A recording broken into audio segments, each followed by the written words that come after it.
कृष्णा। ओम अज्ञानतिमिरन्धस्य ज्ञानञ्जनशलाकया चक्षुरुन्मीलितं येन तस्मै श्रीगुरवे नमः। श्रीचैतन्यमनोभीष्टं स्थापितं येन भूतले स्वयं रूपा कदा मह्यं ददाति स्वपदान्तिकम्। वन्देऽहं श्रीगुरु श्रीयुतापदकमलं श्रीगुरून् वैष्णवांश्च श्रीरूपं साग्रजातं सहगण रघुनाथान्वितं तं सजीवं साद्वैतं सावधूतं परिजनसहितं चैतन्यदेवं श्रीराधा कृष्णपादान् सहगण ललिता श्रीविशाखान्वितांश्च। हे कृष्णा करुणा सिंधु दीनबंधु जगत्पते गोपेशा गोपिका कांत राधा कांत नमस्तुते। तप्त कांचन गौरांगी राधे वृंदावनेश्वरी वृषभानुसुते देवी प्रणमामि हरिप्रिये। वाञ्छाकल्पतरुभ्यश्च कृपा सिन्धुभैव च पतितानां पावनेभ्यो वैष्णवेभ्यो नमो नमः। श्रीकृष्ण चैतन्य प्रभु नित्यानंद श्री अद्वैत गदाधर शिवासादि गौर भक्त वृंद। हरे कृष्णा कृष्णा कृष्णा हरे हरे हरे राम राम राम हरे हरे। नमः ओं विष्णुपदाय कृष्णपृष्ठाय भूतले श्रीमते भक्तिवेदांत स्वामीति नामिने नमस्ते सरस्वते देवे गौरवाणी प्रचारिणे निर्विशेष शून्यवादी पाश्चात्य देश तारिणे श्रील प्रभुपाद की जय। हरे कृष्णा। Krishna welcome back. तो थोड़ा सा कल का परसों का रिकैप करते हैं। तो क्या क्या पॉइंट्स थे जो डिस्कस हुए थे? प्रभु जी, हमने जाना था कि आदमी ने चंद्रमा तक पहुंचने के लिए तो बहुत प्रयत्न कर रहा है, लेकिन अब आध्यात्मिक उन्नति के लिए प्रयत्न नहीं कर रहा। सेकंड पॉइंट हमने डिस्कस किया था, नवदा भक्ति के सारे अंगों के बारे में जाना था। और थर्ड पॉइंट ये था कि उन अंगों में सर्वश्रेष्ठ जो अंग है वो श्रवणम है, क्योंकि श्रवणम से ही हमारा टेस्ट कृष्णा के प्रति डेवलप होगा। और जब धीरे धीरे हम सुनेंगे, और उसमें भी एक पॉइंट और था कि सुनेंगे किससे? स्वरूप सिद्ध व्यक्ति से। ऐसा व्यक्ति जो ऑलरेडी कृष्ण सेवा में लीन है वो स्वरूप सिद्ध व्यक्ति है, क्योंकि उसका हर एक्शन जो है वो कृष्णा से कनेक्टेड रहता है। तो सुनने के लिए भी जो माध्यम होना चाहिए वो एक स्वरूप सिद्ध व्यक्ति होना चाहिए। थैंक यू सो मच बिंदु माता जी।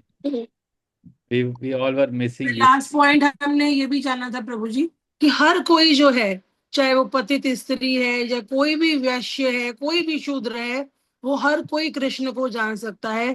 कृष्ण को जानना बहुत आसान है, उसमें सिर्फ हमें थोड़ा सा ध्यान से नाम जप करना होगा, भागवतम या भगवत गीता पढ़नी होगी, और 4 नियमों का अगर हम कठोरता से पालन करेंगे तो कृष्ण के लिए जानना किसी के लिए भी मुश्किल नहीं है, कोई भी जान सकता है। यस। और लास्ट में आशुतोष प्रभु का एक क्वेश्चन था कि हम कैसे उसको रिटेन रख सकते हैं। तो उस पर हमने डिस्कशन किया था कि हमारा ये होना चाहिए कि हम जितना भी पढ़ें या सुने उस पर हमारा चिंतन जरूर हो सेम डे। हाँ, अदरवाइज वो उसको हमारी जो हम कलयुग में है तो हमारी बुद्धि उतनी शार्प तो है नहीं कि हम इतने दिनों तक उसको याद रख सकें। तो उस पर चिंतन बहुत इंपॉर्टेंट है। Thank you. तो आगे बढ़ते हैं। तो यहाँ से पढ़ना है, सारांश ये है। यहाँ से मुझे याद है ना, यही यही यहाँ तक हमने सार है तक पढ़ा था। कौन पढ़ना चाहेंगे? मैं पढ़ू प्रभु जी? हाँ आप पढ़िए, आपने कल नहीं किया। हरे कृष्णा। सारांश ये है कि भगवत गीता दिव्य साहित्य है जिसको ध्यान पूर्वक पढ़ना चाहिए। गीता शास्त्र मिदम पुण्यम यह पठेत प्रयते पुमान। यदि कोई भगवत गीता के उपदेशों का पालन करे तो वह जीवन के दुखों तथा चिंताओं से मुक्त हो सकता है। भय शोका दिव्यता वे इस जीवन के सारे भय से मुक्त हो जाएगा और उसका अगला जीवन आध्यात्मिक होगा। एक अन्य लाभ भी होता है। गीताध्ययनशीलस्य प्राणायाम परस्य च नैव सन्ति ही पापानि पूर्व जन्म कृतानि च। यदि कोई भगवत गीता को निष्ठा तथा गंभीरता के साथ पढ़ता है तो भगवान की कृपा से उसके सारे पूर्व दुष्कर्मों के फलों का उस पर कोई प्रभाव नहीं पड़ता। भगवान भगवत गीता के अंतिम अंश में जोर देकर कहते हैं, सर्वधर्मान परित्यज्य मामेकं शरणं व्रज अहम त्वाम सर्व पापेभ्यो मोक्षयामि मा शुचा। सब धर्मों को त्याग कर एकमात्र मेरी ही शरण में आओ, मैं तुम्हें समस्त पापों से मुक्त कर दूंगा। तुम डरो मत।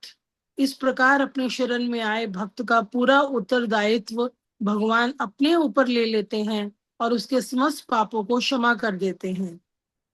मलिन मोचनम पूसाम जल स्नानम दिने दिने सकृत गीता अमृत स्नानम संसार मल नाशनम। मनुष्य जल के स्नान करके अपने को स्वच्छ कर सकता है, लेकिन यदि कोई भगवत गीता रूपी पवित्र गंगा जल में एक बार भी स्नान कर ले तो वे भौतिक जीवन की मलिनता से सदा सदा के लिए मुक्त हो जाता है। गीता सुगीता कर्तव्या किमन्या शास्त्र विस्तर यहाँ स्वयं पद नाम मुख पद्माधिनी स्थिता। चूंकि भगवत गीता भगवान के मुख से निकली है, अतएव किसी अन्य वैदिक साहित्य को पढ़ने की आवश्यकता ही नहीं रहती। उसे केवल भगवत गीता का ही ध्यान पूर्वक तथा मनोयोग से श्रवण तथा पठन करना चाहिए। वर्तमान युग में लोग सांसारिक कार्यों में इतने व्यस्त हैं कि उनके लिए समस्त वैदिक साहित्य का अध्ययन कर पाना संभव नहीं है, परंतु इसकी आवश्यकता भी नहीं है। केवल एक पुस्तक भगवत गीता ही पर्याप्त है, क्योंकि ये समस्त वैदिक ग्रंथों का सार है और इसका प्रवचन भगवान ने किया है। जैसा कि कहा गया है, भारतामृत सर्वस्वम विष्णु वक्राद्रिनी श्रितम गीता गंगोदकम पित्वा पूर्ण जन्मम न विद्यते। जो गंगा जल पीता है वे मुक्ति प्राप्त करता है, अतएव उसके लिए क्या क्या कहा जाए जो भगवत गीता का अमृत पान करता हो। भगवत गीता महाभारत का अमृत है और इसे भगवान कृष्ण ने स्वयं सुनाया है। भगवत गीता भगवान के मुख से निकली है और गंगा भगवान के चरण कमलों से निकली है। निसंदेह भगवान के मुख तथा चरणों में कोई अंतर नहीं है, लेकिन निष्पक्ष अध्ययन से हम पाएंगे कि भगवत गीता गंगा जल की अपेक्षा अधिक महत्वपूर्ण है।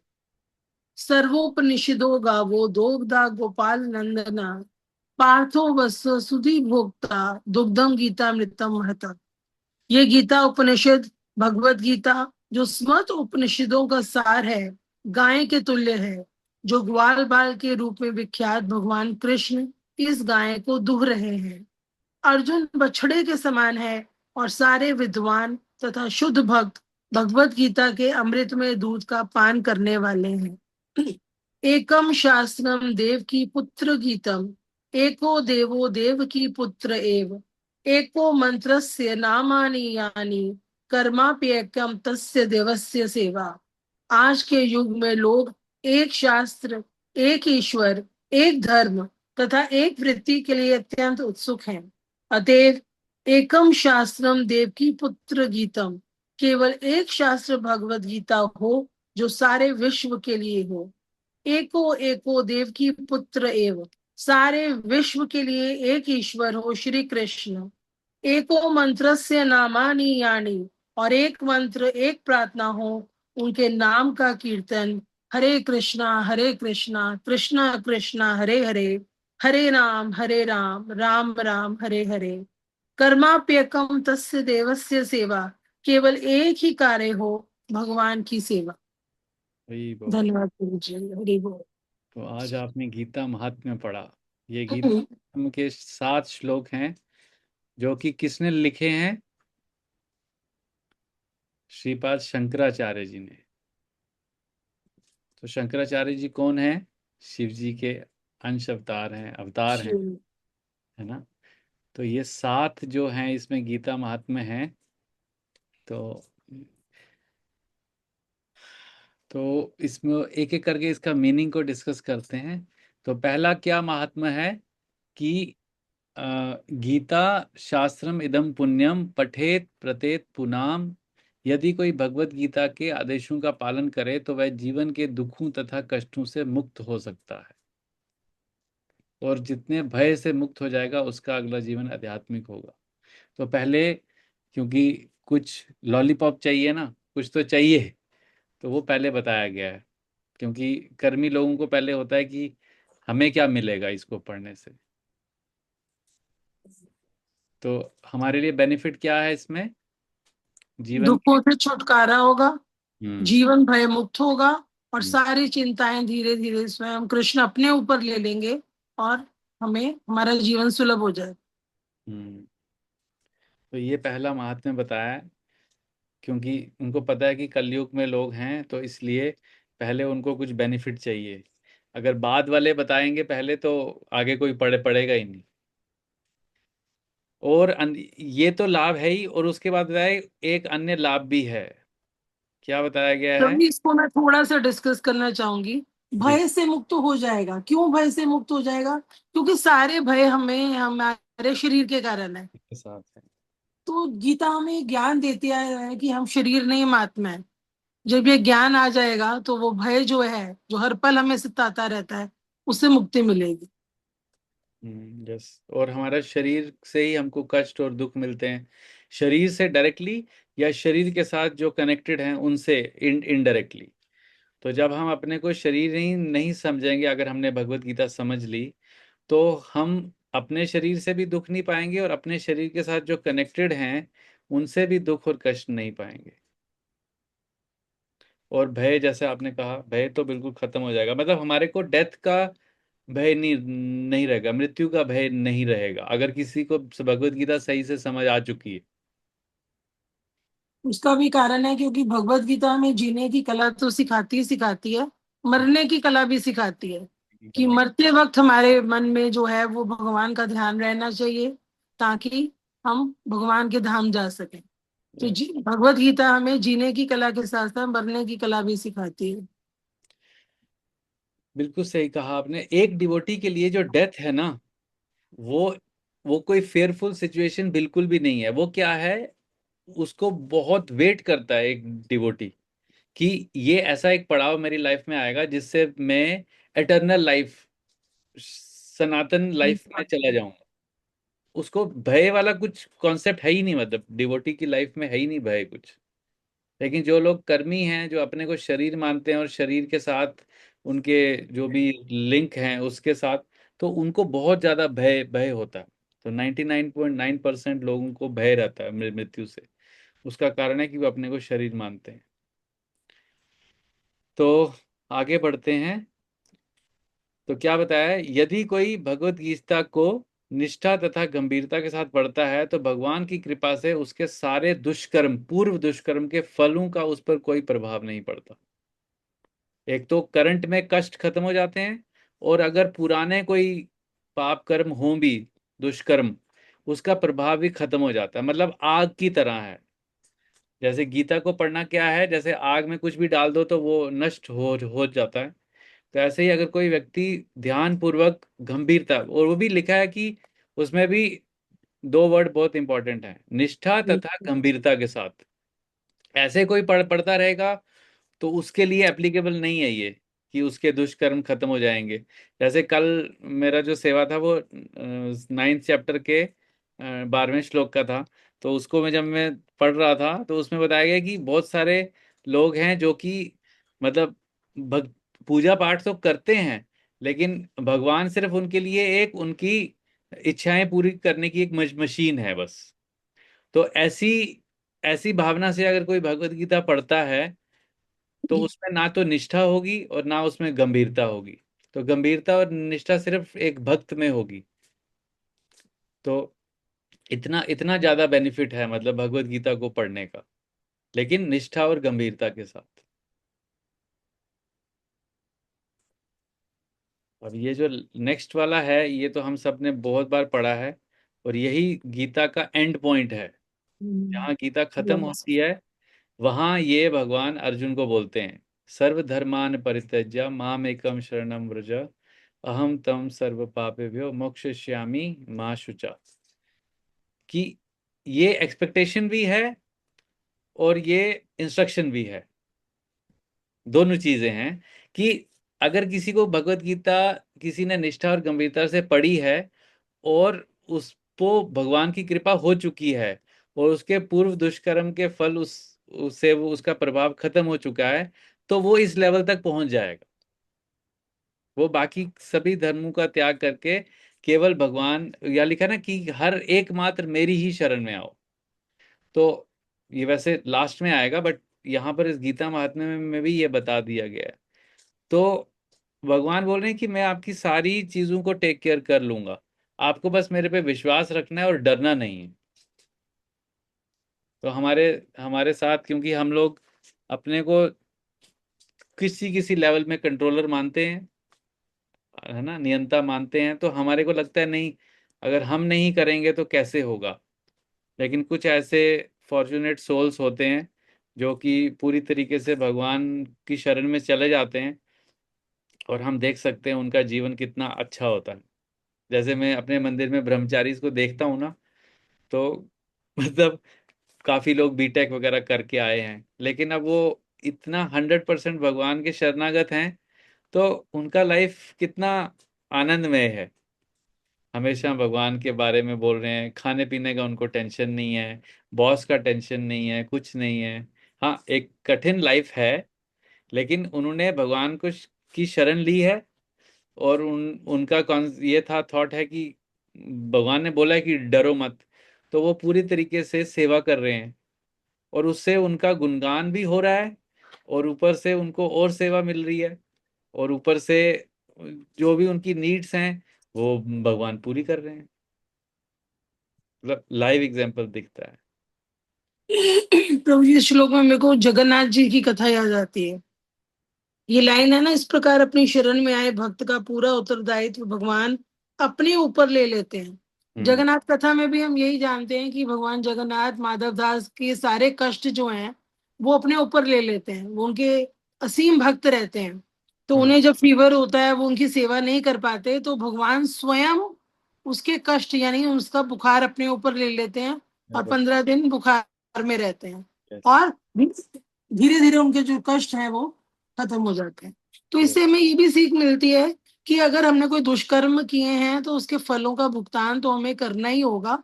हम शायद इतने फॉर्चुनेट नहीं हैं कि भगवान जगन्नाथ की तरह भगवान हमारे जीवन में आए और हमारे कष्टों को अपने ऊपर ले लें।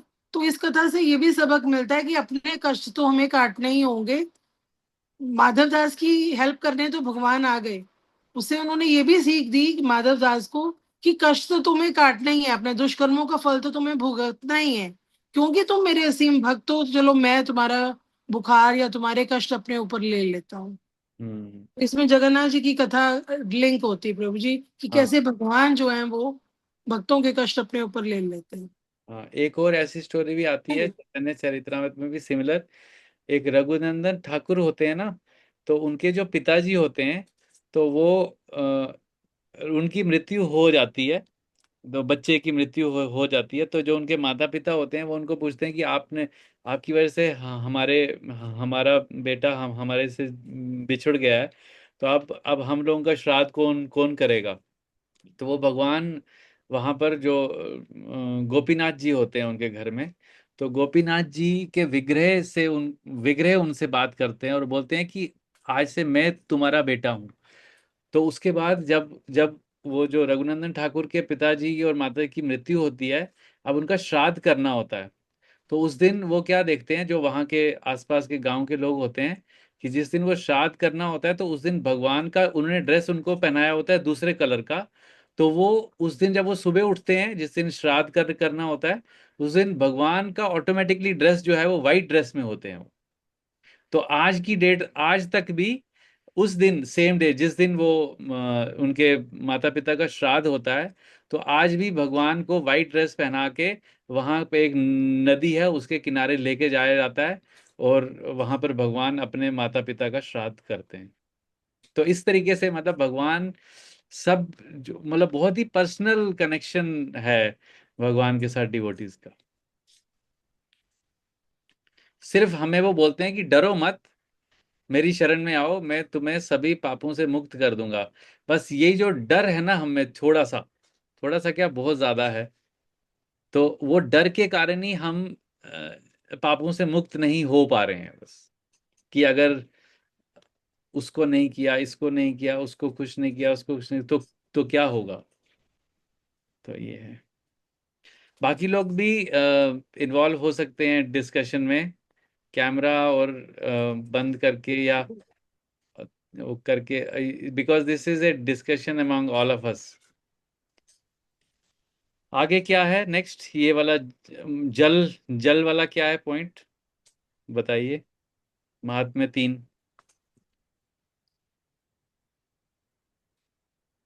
इसकी एग्जाम्पल प्रभु जी आज टीवी में बार बार आ रही है। प्रयागराज में एक लेटे हुए हनुमान जी हैं। तो क्योंकि बाढ़ की सिचुएशन हर जगह बनी हुई है मानसून की वजह से, तो वहां है कि गंगा जल जो है वो लेटे हुए हनुमान जी के ऊपर तक चला गया है। तो हाँ। लोग बहुत धूमधाम से उसे सेलिब्रेट कर रहे हैं। तो उसमें गंगा जल की महात्म बताई गई है कि गंगा जो है वो भगवान मतलब हनुमान जी को नहलाने के लिए स्वयं उनके ऊपर बह रही है।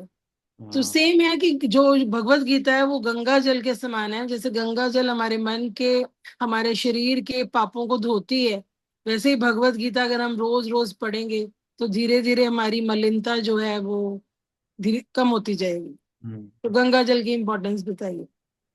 हाँ, गंगा जल की भी बताइए। यहाँ लिखा है, क्या लिखा है, मनुष्य जल में स्नान करके नित्य अपने को स्वच्छ कर सकता है, लेकिन यदि कोई भगवत गीता रूपी पवित्र गंगा जल में एक बार स्नान कर लेता है, तो ऐसा बताया जाता है कि अगर हम गंगा जी में भी अगर स्नान करने जाते हैं, तो हम जैसे हम एक बार स्नान करने गए उसके बाद हम बाहर आए, तो दोबारा हमें स्नान करना होगा, क्योंकि हम उससे इमिडिएटली आके और ज्यादा पाप करेंगे।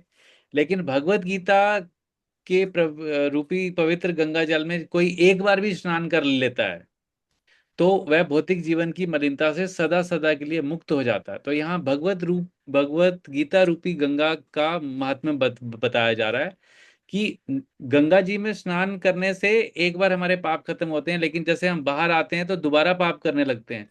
लेकिन जब हम भगवत गीता रूपी गंगा जल में एक बार भी स्नान कर लें, मतलब एक बार इसको पढ़ लें, इसको समझ लें निष्ठा और गंभीरता से, तो हमारे जीवन की मलिनता सदा सदा के लिए मुक्त हो जाती है।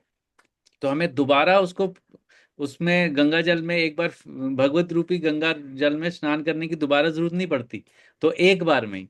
तो यहाँ गंगा जल और भगवत गीता रूपी गंगा जल के बीच में कंपैरेटिव बताया गया है। क्यों नहीं पढ़ती? क्योंकि हमारी प्रवृत्ति बदल जाती है। प्रवृत्ति बदल जाती है, क्योंकि हमारी जो प्रोपेंसिटी है, प्रवृत्ति है, वही खत्म हो जाती है पाप करने की। गीता, उसके बाद लिखा है, चूंकि भगवत गीता भगवान के मुख से निकली है, अतएव किसी अन्य वैदिक साहित्य को पढ़ने की आवश्यकता नहीं रहती। तो यहाँ पर नटशेल में ये समझा रहे हैं श्रीपाद शंकराचार्य जी कि इतने सारे ग्रंथ हैं हमारे, अगर ग्रंथ वैदिक ग्रंथ देखेंगे तो बहुत सारे हैं। वो बोल रहे हैं कि कलयुग में लोगों को तो एक ग्रंथ पढ़ने का भी टाइम नहीं है, और बाकी ग्रंथ इतने वो संस्कृत डीप है तो वो भी समझ नहीं आएगा। इसलिए भगवत गीता जो है, अगर कोई भगवत गीता ही सिर्फ पढ़ ले, वो ही पर्याप्त है। तो भगवत गीता ही पर्याप्त है, क्योंकि इस समस्त वैदिक ग्रंथ, ये समस्त वैदिक ग्रंथों का सार है, और इसका प्रवचन भगवान ने स्वयं किया है। तो खुद ही बोला है ना, भगवान कृष्ण ने खुद बोला है। तो बाकी वेद जो हैं वो भगवान की श्रुति और स्मृति है, लेकिन ये भगवान की डायरेक्ट वाणी है। तो इसलिए, और ये क्योंकि कलयुग में, इसलिए इसको महाभारत में का ये पार्ट है। तो महाभारत जो है वो जैसे हमने कल कल पढ़ा था कि कलयुग के लोगों के लिए स्पेसिफिकली लिखा गया है। व्यासदेव ने कलयुग के लोगों के लिए स्पेसिफिकली लिखा है, क्योंकि अगर हम चार वेद को पढ़ने जाएंगे, उपनिषद को पढ़ने जाएंगे, तो हमें समझ नहीं आएगा। लेकिन जब हम महाभारत स्टोरी फॉर्म में पढ़ेंगे, तो हम उसके अंदर से हम ये गीता को स्टोरी फॉर्म में समझ सकते हैं। तो इसलिए इतना इसका महात्म्य है। तो उसके बाद ये आता है, जो गंगा का जल पीता है वह मुक्ति प्राप्त करता है, अतः है उसके लिए क्या कहा जाए, जो गीता भगवत गीता का अमृत पान करता हो। तो यहाँ पर बताया गया है कि भगवत गीता भगवान के मुख से निकली है और गंगा जी भगवान के चरणों से निकली है, वामन देव जी के चरणों से निकली है। तो यहाँ पर मतलब महात्म्य ये बताया जा रहा है कि भगवान के मुख तथा चरणों में कोई अंतर नहीं है, लेकिन निष्पक्ष अध्ययन से हम ये पाएंगे कि भगवत गीता गंगा जल की अपेक्षा अधिक महत्वपूर्ण है। क्योंकि गंगा जल से एक बार स्नान करना पड़ता है, फिर पाप होते हैं, फिर दोबारा करना पड़ता है, लेकिन जिसने भगवत गीता एक बार समझ ली, तो जैसे आपने बताया था, उसमें पाप करने की प्रवृत्ति खत्म हो जाती है धीरे धीरे। आगे बताइए, गाय और ये वाला क्या है? भगवत गीता को गाय के साथ कंपेयर किया गया है कि भगवत गीता गाय के समान है, और भगवान जो श्री कृष्ण है वो क्या कर रहे हैं, इस गाय का दूध दो रहे हैं। गाय का दूध दो रहे हैं का मतलब है कि गाय का अमृत क्या है, दूध।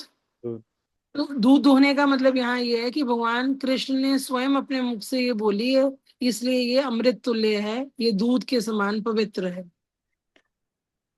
और अर्जुन जैसे लोग या हम जैसे सामान्य लोग जो हैं, हम बछड़े हैं जो इस दूध का पान करते हैं, धीरे धीरे रोज भगवत गीता पढ़ते हैं, ये एक श्लोक, दो श्लोक, तीन श्लोक, तो धीरे धीरे हमारी प्रवृत्ति जो है वो बदलती जाती है। यस। तो फाइनली लास्ट में कंक्लूजन ये देते हैं श्रीपाद शंकराचार्य जी, एकोम शास्त्रम देव की पुत्र गीतम, एको देवो देव की पुत्र एव, एको मंत्रस्य तस्य नामानि यानि, कर्मापयकम तस्य देवस्य सेवा। कि लेट देयर बी, एक ही शास्त्र हो, एक ही ईश्वर हो, एक ही धर्म हो, और एक ही वृत्ति के लिए अत्यंत उत्सुक है। तो वो क्या है, ये मोस्टली हम लोग ये चाहते भी हैं, हम बोलते भी हैं ना भगवान एक है। तो वो जो भगवान एक है, सारे रिलीजन्स जो हैं, जितने भी फेथ हैं, रिलीजन्स हैं, वो सब ये यही बोलते हैं, गॉड इज वन। तो यहाँ पे उसका डेफिनेशन दिया जा रहा है, वो कौन सा वन है। तो यही शंकराचार्य जी ने अपने शिष्यों को वो बोला था उस समय, कि विश्व में एक ईश्वर हो श्री कृष्ण, एक ही एक ही मंत्र हो उनका नाम, उनकी प्रार्थना उनका नाम हो, हरे कृष्ण महामंत्र। उसके बाद एक ही कर्म हो, उस एक भगवान की सेवा करना। अगर हम ये करते हैं तो हमें किसी और चीज की जरूरत ही नहीं है। लेकिन फिर भी हमारी प्रवृत्ति ऐसी है इतने जन्मों से, कि हम फिर भी हम दूसरी जगह भी जाते हैं, अलग अलग चीजों से हम भगवान को प्राप्त करना चाहते हैं, अलग अलग तरीके से। लेकिन भगवान भगवत गीता में, मतलब जो लोग शिव जी को मानते हैं, तो शंकराचार्य जी जो हैं शिव जी क्या बता रहे हैं, तो ये वो खुद आके बता रहे हैं। हम ये समझ सकते हैं कि ये शिव जी का इंस्ट्रक्शन है डायरेक्ट, कि सारे विश्व के लिए एक ईश्वर हो, सारे मंत्रों में एक ही मंत्र हो, सभी सेवा के लिए एक ही हो, तो भगवान की सेवा। तो इसी के साथ हमने भगवत गीता इंट्रोडक्शन को फिनिश किया है। और ये भगवत गीता की गुरु परंपरा, जिस गुरु परंपरा से हम भगवत गीता पढ़ने जा रहे हैं आगे, इसके बाद अब सीधे भगवत गीता का पहला श्लोक आएगा कल से।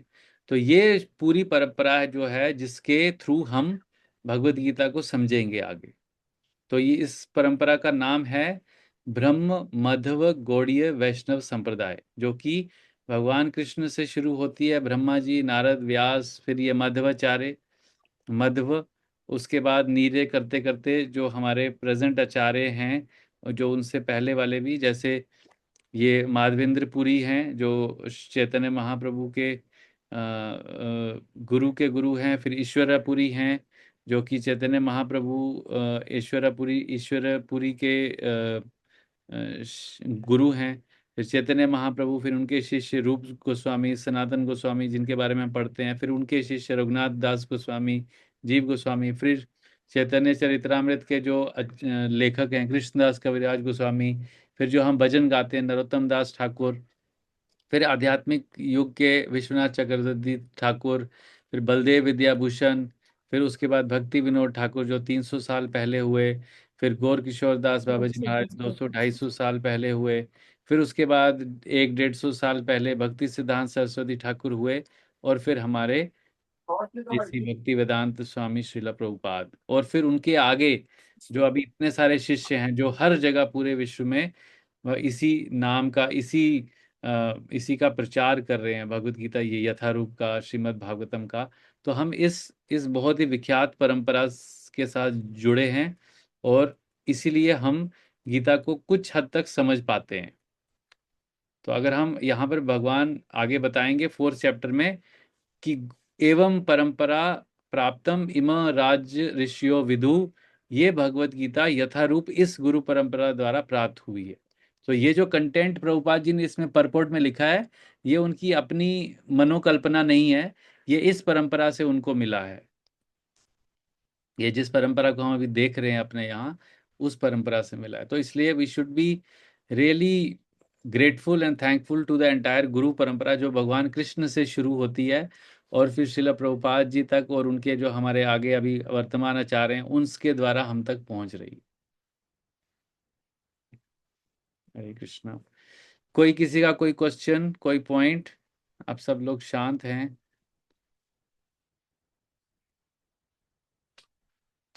हरे कृष्णा। तो इसके बाद आई थिंक इसके बाद सीधे आगे पहला श्लोक शुरू होता है, पहला चैप्टर। और एकदम फेमस श्लोक है, धर्म क्षेत्रे कुरुक्षेत्रे। तो यहाँ से हम कल कंटिन्यू करेंगे। तो आप श्लोक वाइज श्लोक जाएंगे। आई डोंट नो कि एक दिन में हम कितने श्लोक कवर कर पाएंगे, बट हम कोशिश करेंगे कि एटलीस्ट एक श्लोक का हम परपोर्ट पढ़ के, उसका तात्पर्य पढ़ के, मीनिंग पढ़ के, फिर एक एक श्लोक को आगे बढ़ेंगे। बट एक चीज को याद रखिएगा कि इसमें हमें फ्लो को बहुत ध्यान रखना है कि फ्लो कैसे चल रहा है। अगर हमें फ्लो याद रहेगा कि अभी क्या चल रहा है, क्या बात हो रही है आपस में, भगवान के बीच में, अर्जुन के बीच में, कहाँ संजय आ रहे हैं, कहाँ धृतराष्ट्र आ रहे हैं, तो फिर हम भगवत गीता को याद भी रख पाएंगे। अगर सिर्फ श्लोक श्लोक ऐसे एक एक श्लोक जाके आगे नेक्स्ट नेक्स्ट करते जाएंगे तो हमें कौन वो फ्लो समझ नहीं आएगा, मतलब कॉन्सेप्ट पूरा कॉन्सेप्चुअली हम उसको समझ नहीं पाएंगे। तो इस मेरी आपसे रिक्वेस्ट है सबसे कि आप पहला श्लोक जरूर पढ़ के आइए, ताकि हम ना डिस्कशन इसमें कर कर पाएंगे। अभी इंट्रोडक्शन में हम लोग उसको मतलब वन साइडेड मोस्टली चल चल रहा था, बट वर्स बाय वर्स में मेरा रिक्वेस्ट है कि आप एक बार पढ़ के आएंगे, आप कुछ पॉइंट्स अपनी बुक में मार्क करके आइए कि ये पॉइंट हमको क्लियर नहीं हो रहा है, ये पॉइंट है, तो उसमें क्या होगा, ज़्यादा बेनिफिशियल है ये पढ़ना वैसे। ठीक है। तो कल हम वर्स पहले चैप्टर का, सो भगवत गीता 1.1 से हम आगे स्टार्ट करेंगे कल। ठीक है। हरे कृष्णा। श्रीला हरे प्रभुपाद हरे कृष्णा प्रभु। मुझे एक बात करनी थी। की। मैंने एक अभी नंबर भेजा है प्रभु जी, ये हमारे साथी बैंक में काम करते हैं, तो इसको कल शाम से ज्वाइन करेगा क्लास में, तो can you add in group? हाँ ठीक है, मैं ऐड कर लूंगा प्लीज। मैंने जस्ट भेजा है प्रभु जी। ठीक ठीक है। है। Done done. यार बोला था मुझे।